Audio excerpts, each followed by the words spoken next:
Good evening, everyone. I'm Harold Fisher. This is part 2 of our special 3-part series on the Daily Drum, Justice in Black and White, an examination of issues that have come into focus since the death of George Floyd in Minneapolis. Tonight's focus, the 2 pandemics, preventing further harm and healing the pain.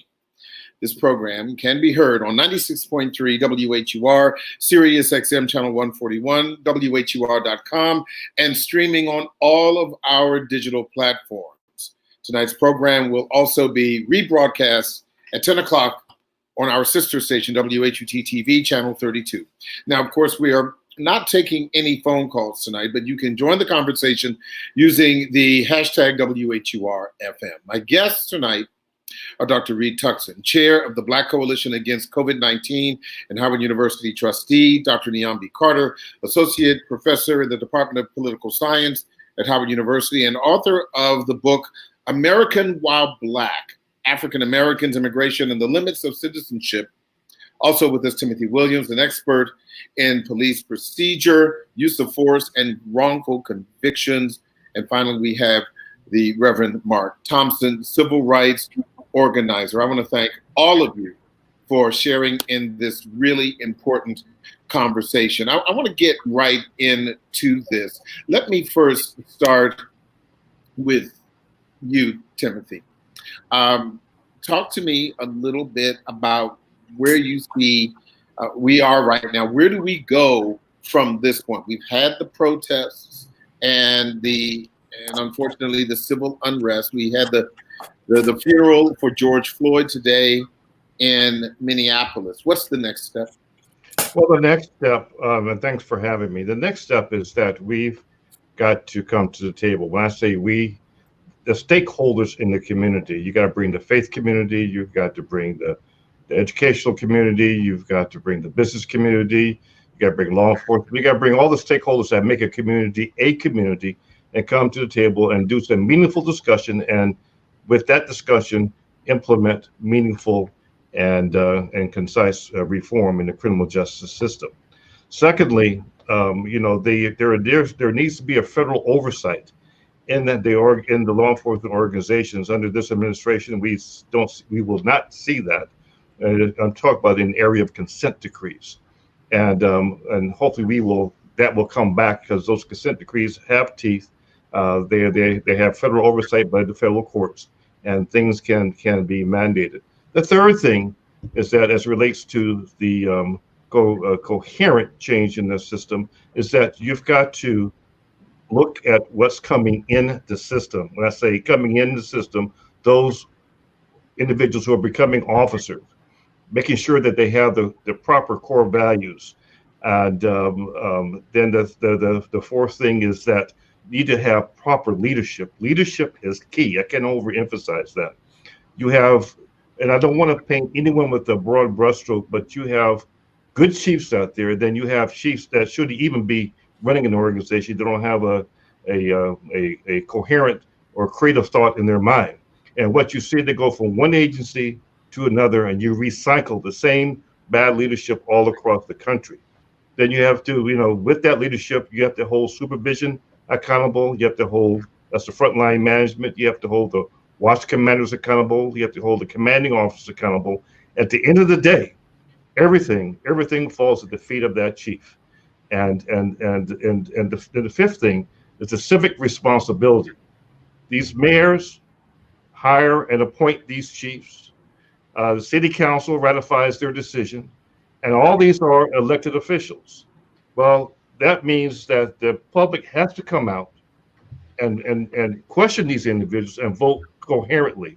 In other words, you got to put square pegs in square holes and quit putting round pegs in square holes. Well, let me ask Dr. Carter about this, because I think the important thing about that, I think that's some really great foundational stuff. But we have the political will today, but America has short memories. Mm-hmm. Will we have the political will tomorrow, literally Friday or July or after November? Well, I mean, I think this is the perennial question, because this is not the first time we've been here, right? I mean, we can talk about Rodney King, we can talk about Freddie Gray just a few years ago. We've been in this place before, maybe not quite to this extent because we've never had COVID-19 before. But we've certainly been in this place before, and we've seen many of the same results because people talk a good game, right? And we think leadership changes lead to better outcomes. But I think part of the issue here is that there is something really rotten in this system, right? And you can change all the leadership you want. You can change all the members of the city council that you want, but we have to really talk about what's sort of undergirding all of this violence, in a sense, right? If you don't view Black people as fully human, then it's very difficult to think about humane strategies to working with that community. And I think this is part of what that conversation is missing. So yes, all of the things that we can pull in terms of the levers of politics will get us so far, but these sort of fundamental questions about how people think about these communities that they're entering and who lives there, and whether those people are all sort of criminals until proven otherwise, I think are the deeper issues that we are needing to engage with, and which some of these protesters are talking about, right? When they're talking about defund the police, they don't mean like, hey, we want the police gone altogether, but they're talking about how do we get to the root causes of things that lead to maybe criminal activity or even mischief, right? Not even things that rise to the level of crime, but maybe nuisances, right? How do we get here? Right, so we can avoid people having contact with the criminal justice system. And I think these are the kinds of questions that keep coming up over and over and over again. And we also have to deal with police unions, right? I mean, in many cities and many localities, police unions exercise an extraordinary amount of power. And I think that is also a problem, because if nobody can police the police, then that leaves the citizens much more vulnerable, right, than they would be otherwise. And so I think there are a lot of things that politics can do, but there are also things that we have to do as a community if we want to soul search and figure out, and politics can't fix those. Yeah, Mark, let me talk to you specifically. You know, as a civil rights activist, we've long heard that we cannot legislate prejudice. So how do we fix the obvious issues that have arisen over the past several weeks as it relates to prejudice? I mean, even today, it came out that in court that the men behind the shooting of Ahmaud Arbery in Georgia uttered a racial epithet during his last seconds on earth. How do we fix that? Well, first of all, let me thank you all for having me here on WHUR and Miss HUR, Mr. Daily Drum, and all the good work that was done. Well, thank you so much. I should also say it's meaningful to be here in the very building, or the very building adjacent to where you are. That's the building I was born in when my mother was a senior at Howard University. So the School of C, Kathy Hughes School of Communications is in my blood. Okay. You know, you can't legislate this away. I agree, and greetings to all of your esteemed guests, all of whom I admire. It's going to be necessary to organize, but especially on the local level. Police are governed locally. And unfortunately, the struggle against police violence, to your point, Harold, you know, we tend to move on. But we move on because sometimes I think the way we approach it is from 30,000 feet in the air. And today that's even more so because, you know, social media is great, but social media can't necessarily touch the politics on the ground. And I'm hearing from young people and those who work with young people that they are so upset with everything right now and so upset with the system. Once again, no surprise, we're having the conversation with young people. They're asking, what is the point in voting? Because nothing ever changes. So we've got a lot of education to do to show that when you vote, especially local level, you affect the local elected officials, mayors, city council, et cetera, county commissioners, city commissioners that pick these chiefs of police that help to determine policy. And so it's going to take that. I don't know that we know when racism will end or where we'll change people's hearts. These are good signs, though, because people all over the world, black and white and other races and colors and creeds, are standing up and putting their bodies on the line, even in the midst of this pandemic. Mm-hmm. And as I think about the history of WHUR, I remember every night WHUR and Subri Governor reported from the battlefront in apartheid South Africa. As long as Donald Trump's in office, as long as we're being lynched in this modern day way, we're in an apartheid state. And so when I was on the BBC this week and they asked, what can we do? I'll say this. Some of us have begun a conversation about bringing the band back together. We may have to go to the world community in the way that our sisters and brothers in South Africa did and ask them to continue to cry out on our behalf, one, but also to seriously consider a divestment campaign from this country as long as Donald Trump is in office and as long as this police terror reigns. We need help, and it's going to take a lot. Let me talk to Dr. Tuxson. Dr. Tuxson, from your position, as a physician, and you and I have spoken on this program before about the first pandemic of 2020, which is COVID-19. I'm sure you saw the funeral for George Floyd in Minneapolis, snippets of it. Were you at all concerned about the threat of the coronavirus during the course of that service? There was little social distancing. There was a lot of touching, handshakes, hugs, the like. It's a great question. And let's be real clear that these are some very, very torturous kinds of issues to work through. I think I understand that moral outrage requires moral responsibility, that there is no question that the case for protest is made. It is there. It is legitimate. It is clear. It is unequivocal. On the other hand, just as the case for the coming together to honor our brother at the funeral, the question for community and public grieving, it's there. It's unequivocal. However, yes, you have to be concerned about that, as well as what's happening with some of the elements of the protest, because it is inevitable that this kind of coming together in the way that we are coming together, whether it's through the funeral or through some of the elements of the protest, will inevitably cause more people to transmit the virus. And we already are experiencing an extraordinary, disproportionate impact of that virus on our people. So I think we have a very fine line to walk. And what I would continue to say, and we will, I'm sure, get into more details as the conversation unfolds, but what is the morally responsible way to exhibit your moral outrage through protest? And that really becomes something that we have to have a very serious conversation. And I hope as the conversation evolves, we can get into some of that. Well, let's talk about that. I'll go back to you, Dr. Carter.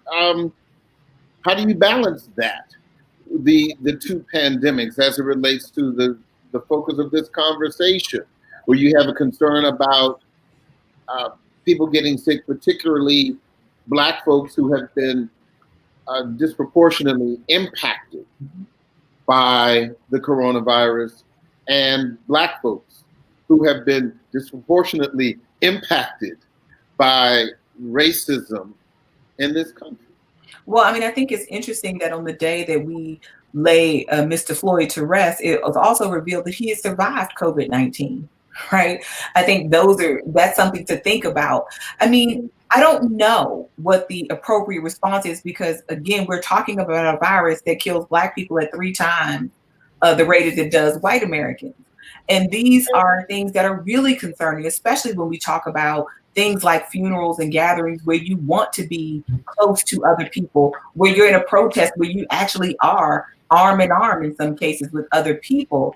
I think we would be remiss if we talked about the police violence without talking about the COVID-19, because to me, they are both symptoms of the same source, right? The same thing that makes Black people more vulnerable to this is the same disregard for Black life that makes them more vulnerable to police violence. So I think it's a difficult thing to tell people, hey, don't protest, there's a pandemic.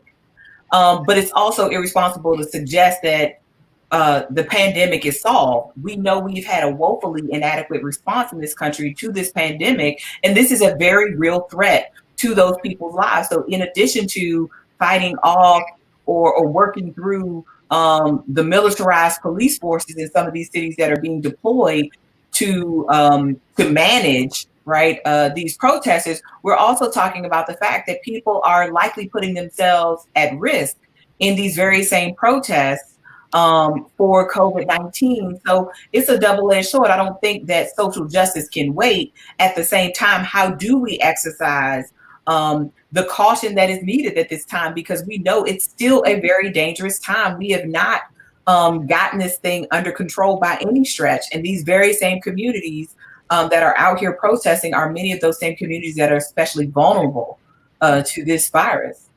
Timothy, you saw the video, as we all have, the last minutes of George Floyd's life. Black people have been saying in this country since the very beginning of organized policing that there are difficult elements in police departments. How do you separate the wheat from the chaff in that regard? Well, you know, I was on the department in 1992 when we had the Los Angeles riots, and at the end of the riots, we've heard the same discussion, and 28 years later, we're here with the demise of George Floyd, and we're having the same discussion. Having been in this business going on 48 years, I think I kind of know the issues and the handles and the things that need to be addressed. You know, I wrote a book, A Deep Dive, an expert analysis of police procedure and use of force and wrongful convictions. And I talk about these things. I talked about the same issue that George Floyd died on, and the deep dive that goes into analysis of all that.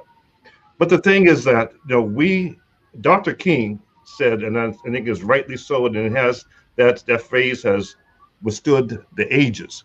We as a people have a hypertension of words and anemia of deeds. In other words, we do a whole lot of talking and really nothing follows through. So I'm hoping that 6 months from now, a year from now, that the same police officers, the same firefighters, the same community is still taking that right knee.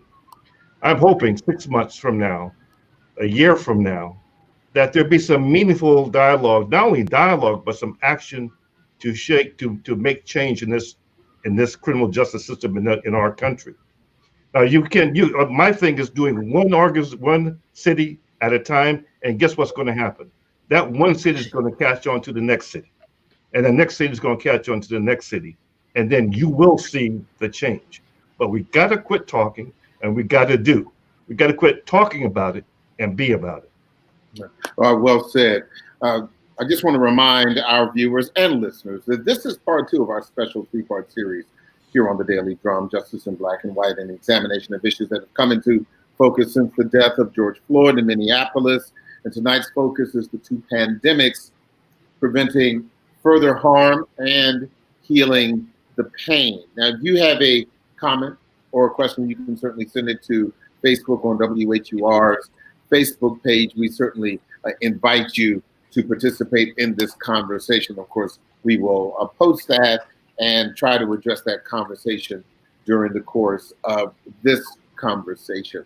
I want to talk a little bit more about the protests, because is there any way, Dr. Tuckson, to protest safely right now? Cities are opening up, but whether they are opening up or not for business and some sense of new normalcy, right now the new normal continues to be tens of thousands of people in the street. I think it's very important. Heard and be safe. Yeah. Well, first of all, it's important that you also added that other context. In the middle of the protest movement going on, there's also the reopening. And it's also people deciding that they've had enough of being inside, so they're going out. So a lot of factors, all of which are negative to the spread of this disease is going forward. But if you have made first of all, the protesting community is multiple. Let's get rid of the agents and provocateurs. Those people need to leave us alone, get away. There's nothing to be said about those people whatsoever. There's some people, a few, who are out there simply because of entertainment purposes, and it's exciting. Those people are acting irresponsibly. These are not people with a moral outrage for whom moral responsibility is important. But the overwhelming majority of them, Harold, is what you're asking. The overwhelming majority of people on the streets are responsible people making a considered decision. If they're going to do that, number one, you've got to remember to wear your mask. It's absolutely true. Number two, add to your mask goggles. This pepper spray and those kinds of things are causing people to tear up, to cough, and to cry, and those bodily fluids get spread. Wow. So you've got to decide to wear a mask. Number three, you've got to do your best at social distancing. It makes no sense to crowd up a body to body up against a fence. That doesn't do anything. It doesn't make a good visual, and it's stupid, and it will kill you. So stay back and keep your distance and walk apart from other people. Besides, it makes it look great. So many people in the line. Next thing is don't share megaphones and don't share water when you get home. And Dr. Carter made an important point. Not only are you risking yourself, I want to extend, Dr. Carter, you're risking everybody you know. So when you go home, make sure that you wash your clothes right away. You wash your hands. And if you are living with someone who is older or who has a pre-existing condition, you have to socially isolate yourself. You have no moral authority to protest and then kill somebody in your own family. Just like you can't breathe when a policeman puts his knee on your neck, we can't breathe when that virus comes into our alveolar sacs in our lungs and fills them with fluid. So if you have a moral imperative to criticize not being able to breathe in the society, you cannot take that home and cause the people in your own home not to be able to breathe. So we have to do all those things. And one last thing, we have to, and this is why I'm so irritated and angry at these agents and provocateurs who provoke the police to use these tear gas and other inhalants that cause the propensity of this disease to spread.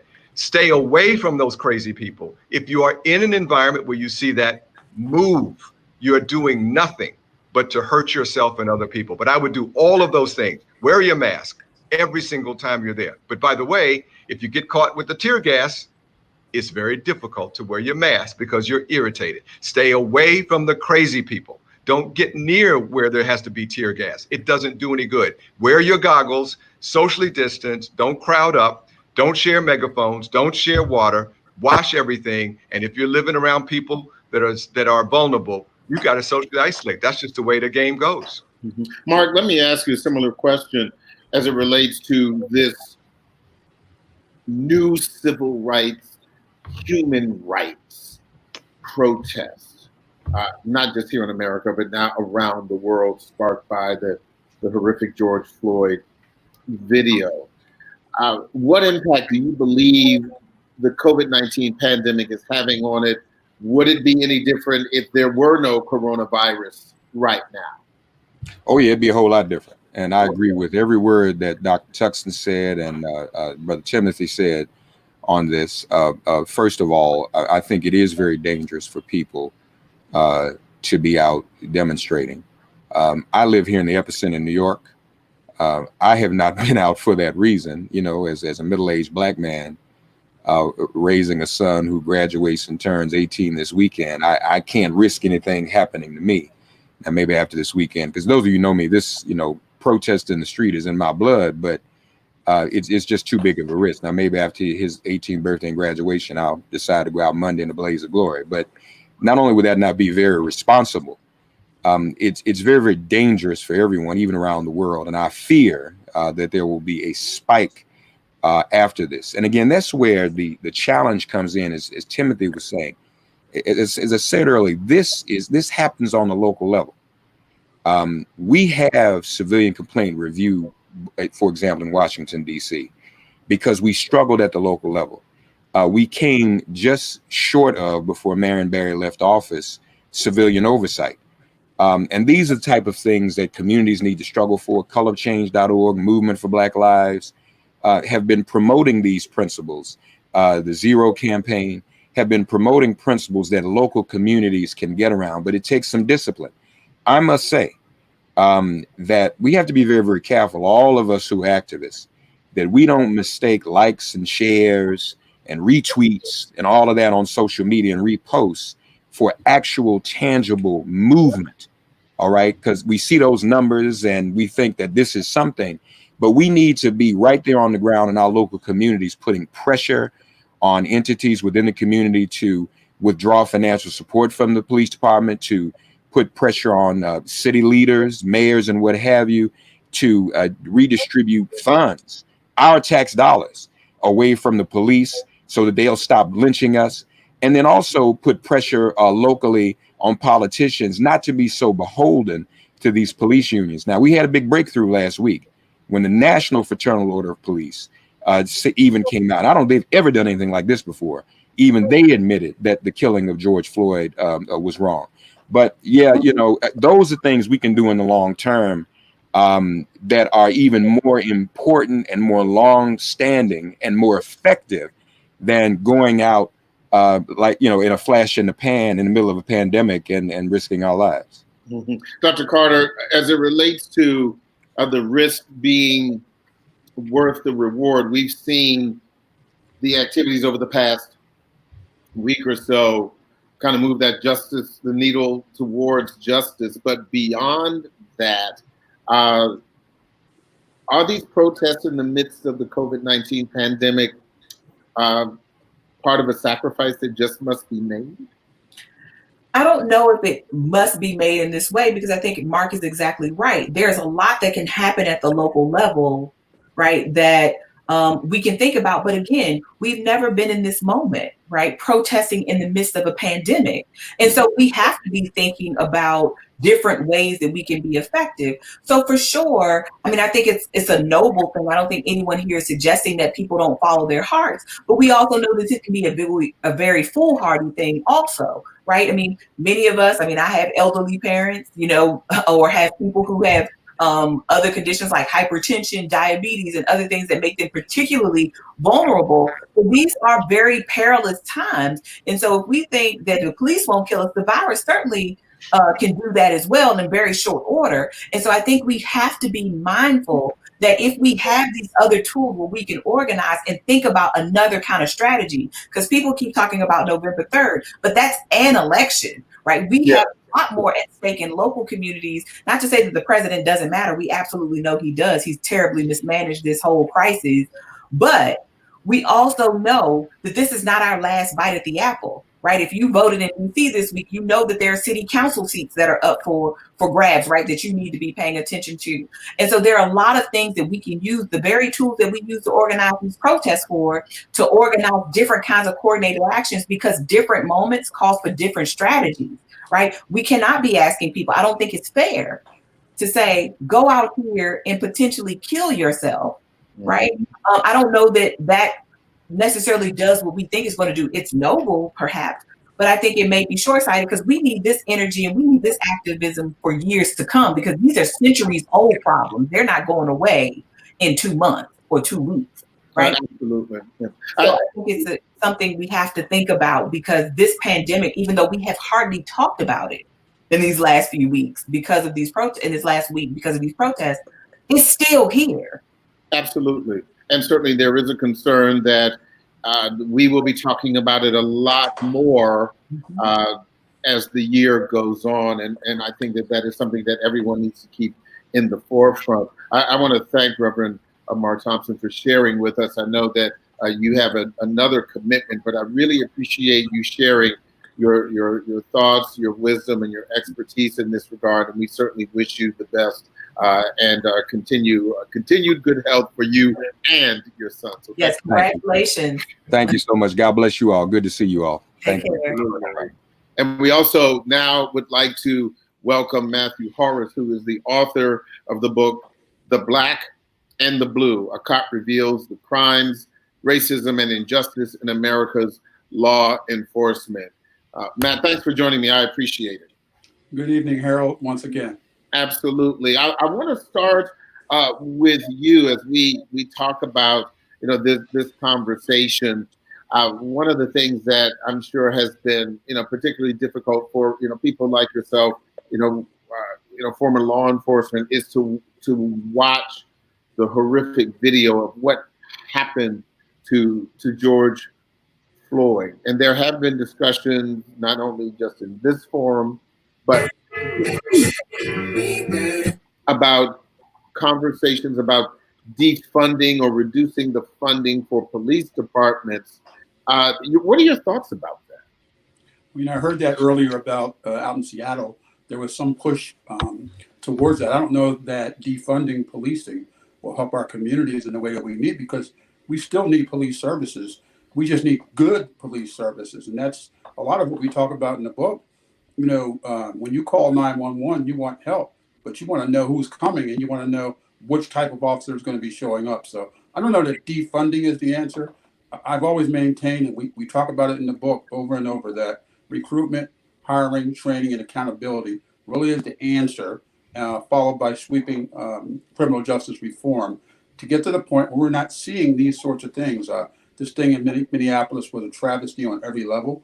And this whole idea about the thin blue line and not telling on your partners and not getting involved, it's horrible on every level. Mm-hmm. Timothy, what do you think about that? Same question about reducing funding.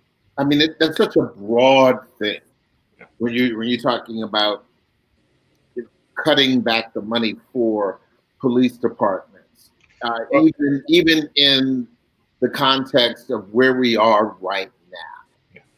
Well, having worked in law enforcement for almost 30 years and having worked at the highest level in the organization, I don't support that. The thing is that what's going to happen, you're going to take away the services that are needed in our minority communities. You're going to take away the what little bit of programs that are working in some of the communities. They're going to be gone. What the mayors should be doing is trying to find funds to implement or to infuse into the community to assist to assist the minority communities to get the services, to enhance the service, or to enhance their communities to the point where where what we see now is not a common thread. I was listening to BBC this morning on the way in, and there was a discussion about the minority communities and about the underground funding, which is in dealing with narcotics, prostitutions, and these types of things. Well, what law enforcement should be doing is doing some effective constitutional policing to dissuade this type of activity in our minority communities, bringing in the business community. Again, I talk about the stakeholders again, bringing in the stakeholders so that as you deal with these things, you can put something in its place so that these issues won't come back. Again, that goes with the creativity of the leadership. If you're doing the same thing, Einstein says, you do the same thing over and over again, well, that's a sign of insanity. And there's a whole lot of insanity on display in this country. I did about 4 interviews this week with foreign press, and the world's watching this country. And they all ask me, what is happening in the United States? What's happening in the minority communities? It's like they've never seen this before, because of what happened with George Floyd. Mm-hmm. You see, yeah.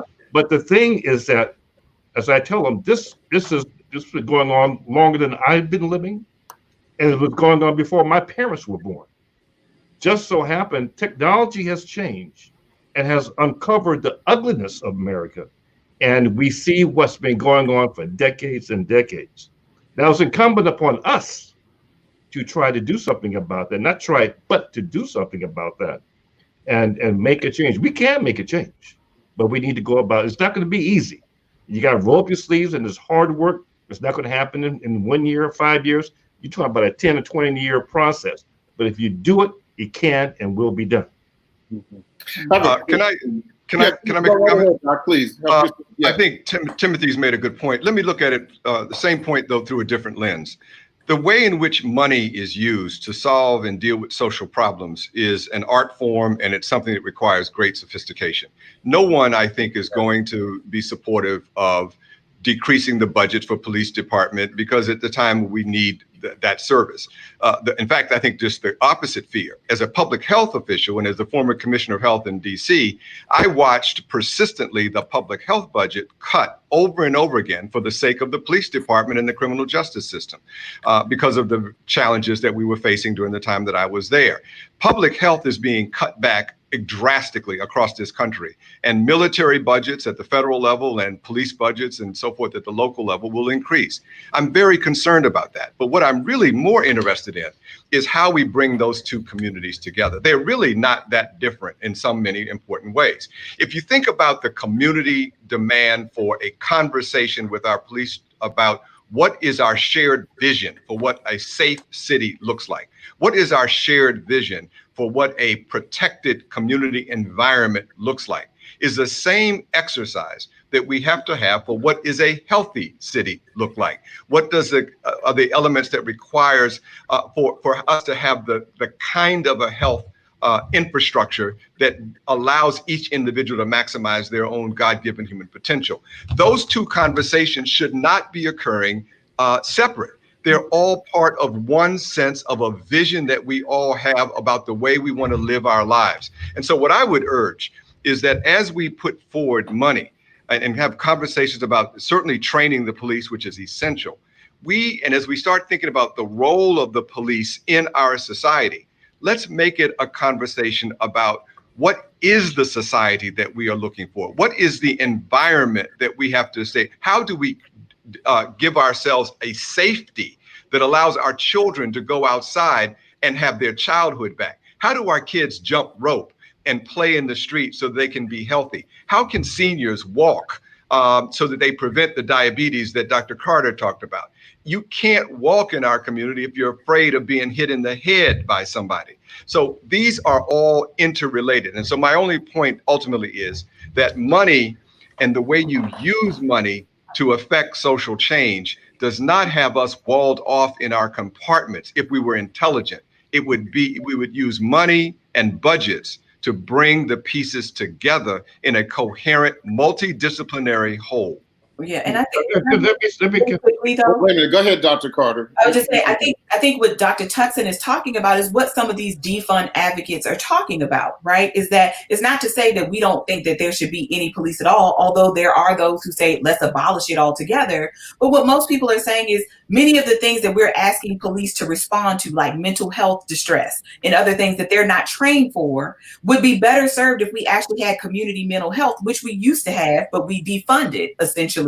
Right. So that doesn't exist as a thing anymore. That's what my mother started in as a therapist in Prince George's County. And those things are gone. So you're asking police to do things that they're actually not trained to do.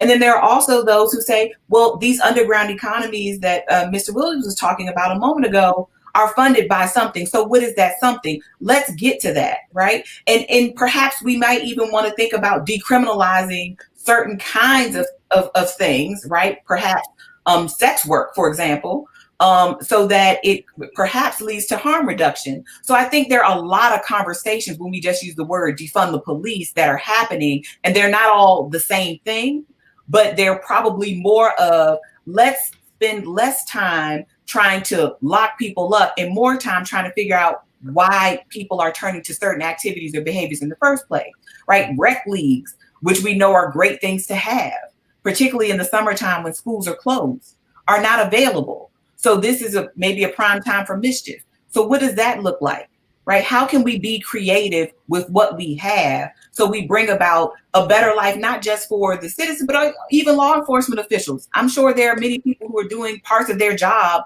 like in some places where they're doing quasi-immigration enforcement, that they don't want to do and that they're not trained for, right? And so that we can think about this as being a both and proposition, because police officers are also members of these same communities, right? They live somewhere. They're not separate from us. Now, let's talk about that. We have a Facebook comment, and this goes to the heart of that. And I want Matt to take a look at this. Toussaint Werner, he says, he's asking, how do you train beyond implicit biases, that exist in as many Black police officers as white police officers, whether they are in the community that we live in, or as we have seen in the DC Metro, we have officers that come from outside of the community, policing communities that they have no ties to. Matt, your thoughts about that? Well, training is one thing, but enforcing the rules and regulations and policies of the department are a whole different thing. And, there's this idea that you can legislate behavior, but you can't legislate hearts. So many departments do have these training initiatives to teach officers about self-awareness and implicit biases, but you still have these things happening because you haven't gotten to their hearts. I love the organizations with, we talked last time, Harold, and said, from a leadership perspective, that culture eats strategy for lunch sometimes. So even the greatest leaders with the greatest ideas and the greatest programs and training still fail oftentimes because you're not getting to the core. The one thing I like about what happened in Minneapolis last week, the only thing from a police standpoint was that they fired the officer immediately, the one officer, not fast enough in the eyes of some. And then obviously they fired all four at the same time, but now they've all been charged. There needs to be a disincentive for this type of behavior. I heard in Colorado today, they're moving towards legislation that would enable people to sue police officers personally in areas where there's a civil rights violation. And they're also moving for legislation so that if police officers are terminated or charged with excessive force, they can't be hired in other police departments. So I think at the end of the day, we got to start to hit people where it hurts the most and, take this risk out of our communities. And that's where you're going to get some of these answers. Dr. Tuckson, you wanted to talk about an announcement regarding families of COVID-19.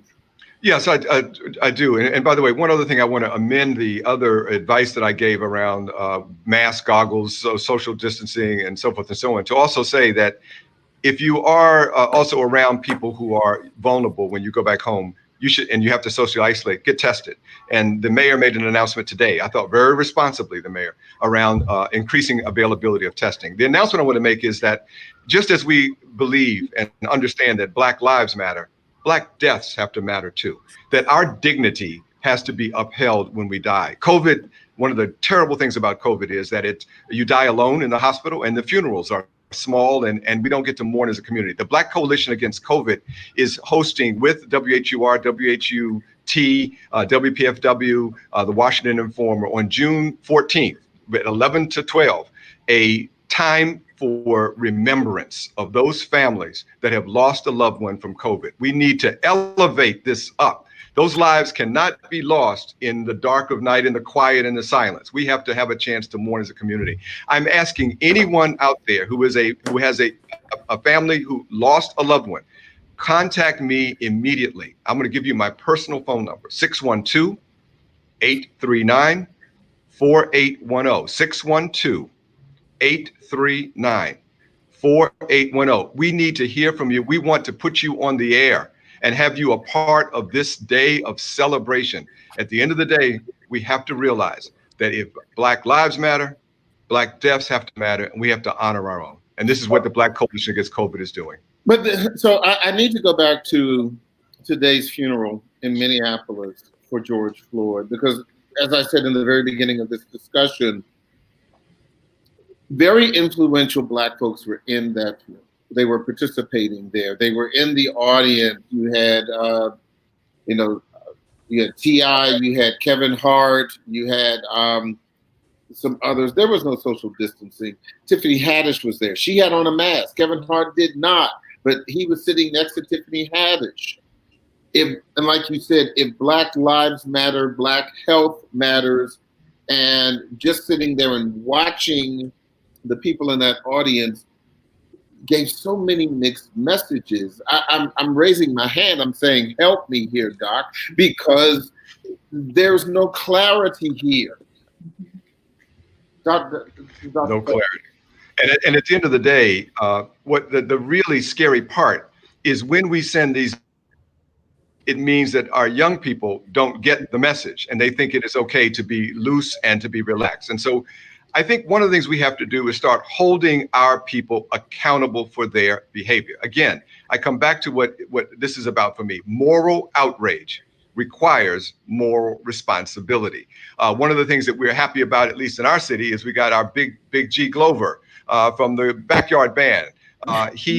We've been working with the Black Coalition of COVID along with the bus system.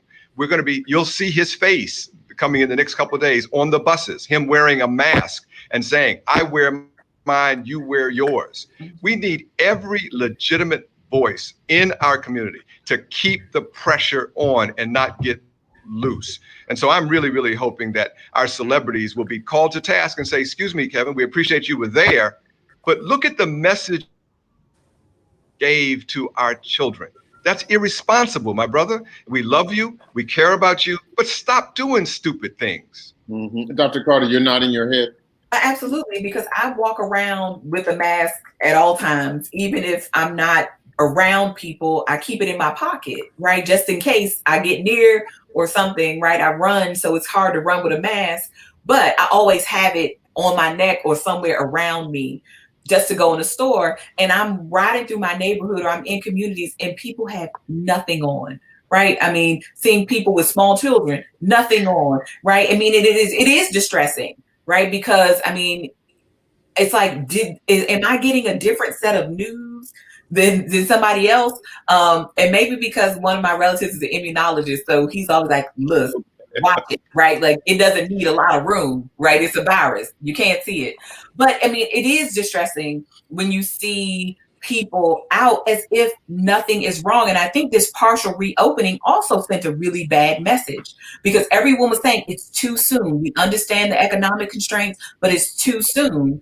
And yet we did it anyway. And so I saw people hanging out, you know, on patios, having lunch the other day. And I'm just like, this is not okay, but we're doing it. And so I think there are so many bad messages coming, not just from celebrities, but even our legislators and our leaders, right? That it's safe to open it. I mean, because I think that gives the impression that even though you can't sit inside, even though, you know, you have to stay 6 feet apart, it still says things are reasonably safe when we know they're not.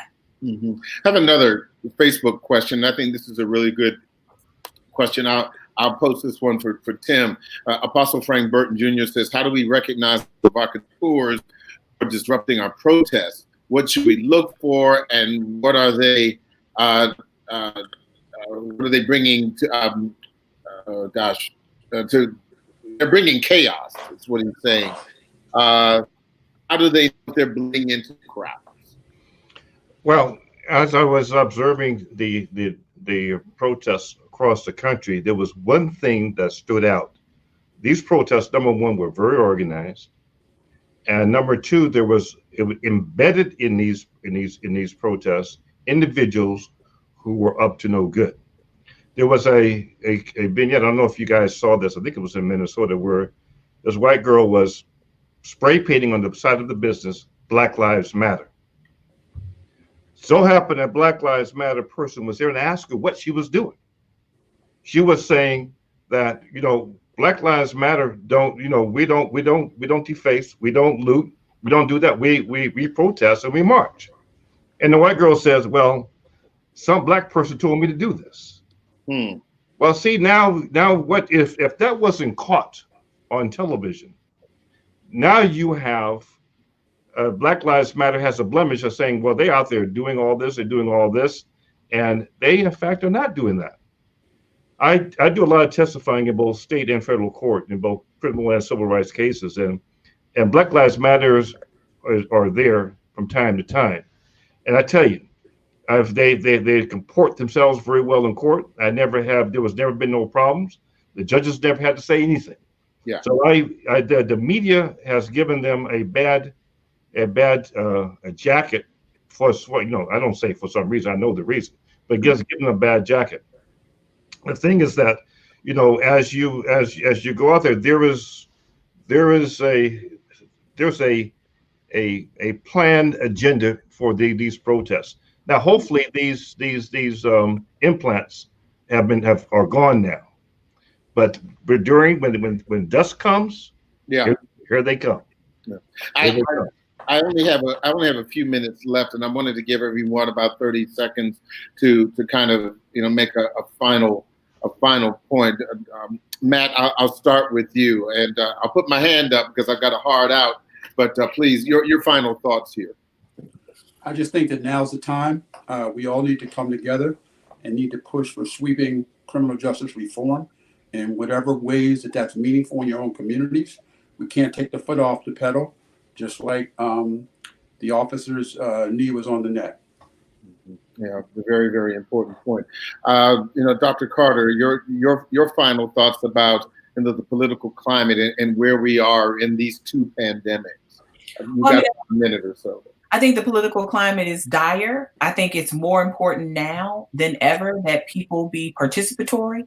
I know that you may be disenchanted. I know that you may not feel motivated, but we cannot do 4 more years of Donald Trump. And if you can't bring yourself to vote in the actual election for the president, think about the down ballot races. You have local community offices to vote for. You have state wide offices in some cases to vote for. Vote for those because those are also really important to your life. So think about this holistically. Wear your mask, wash your hands, social distance, and stay a safe distance away from other people, and watch all those excretions from your eyes and other places. Spoken like a true Howard University professor. I can't talk anymore. But yes. Yeah. Tim, I'll give you a minute to share your final thoughts, and we can. Okay, sure. I think I've seen a lot during my professional career, and I think the clarion call has come. I think that this is not about advocacy. This is about civic responsibility. I think that we need to come together, like Dr. Tuckson's comments about public health. No one entity can do this by themselves, but collectively we can come together, make a major change in our communities that will metastasize itself, if I can use some medical terms here, metastasize itself all across the country for positiveness. And I think that we need to, again, talk is great, but we need to roll up our sleeves, sit down, and make some meaningful changes and implement them in our local communities that will go up through the state and federal levels. And we may not be around to see the change, but one thing for sure, a change will come. Indeed, so well said. I'm interested to see how police reform moves from this point forward. I think it'll be very interesting to watch, particularly as we go into this political season, not only, perhaps changing leadership at the top, but like Dr. Carter said, down ballot. Dr. Tuckson, I'll let you have the last word. What we at the Black Coalition Against COVID are saying and understand is no people but a people can save a people. Calvin Rolock taught me that. All I'm urging is every community leader come together. Let's all stitch together. It would take all of us fighting this common enemy, and above all, do the right thing. This virus ain't over. The virus ain't tired. The virus did not take a vacation. The virus doesn't care about social policy. It is going to be there. Do the right thing. Go to our website, blackcoalitionagainstcovid.org, and let's figure out how you can join with us in this fight. Mm-hmm. And it's interesting. Yesterday, former President Barack Obama said that the mayors have the power to make change in police departments. But like Dr. Carter said, whether you're a big city mayor that you're voted in, or whether you are a small town mayor who is appointed by a council, you still have to vote for that council. And so if you do not vote, all the marching in the world will not see the kind of change that so many people want. I want to thank all of you for participating in this really important conversation. It's important for us to to continue to carry the banner here. So I want to thank you, Dr. Niambi Carter. I want to thank Timothy Williams, Matt Horace. Also, I would like to thank Reverend Mark Thompson, who was on earlier, as well as, of course, Dr. Reed Tuckson. Again, thank you all so very, very much. We want to thank you, our listeners and our viewers, for joining us for Justice in Black and White, a special virtual town hall edition of the Daily Drum. And of course, you can catch a rebroadcast of tonight's show on our sister station on WHUT-TV, channel 32. That's at 10 o'clock tonight. And of course, we want to make sure that you join us tomorrow at 7 for part 3. It's titled, It Ain't Over, Minding Your Vote and Minding Your Business. This has been a special edition of the Daily Drum. I'm Harold Fisher. Good night. Thanks, Harold. Thank you. Thank you, Harold. Thank you.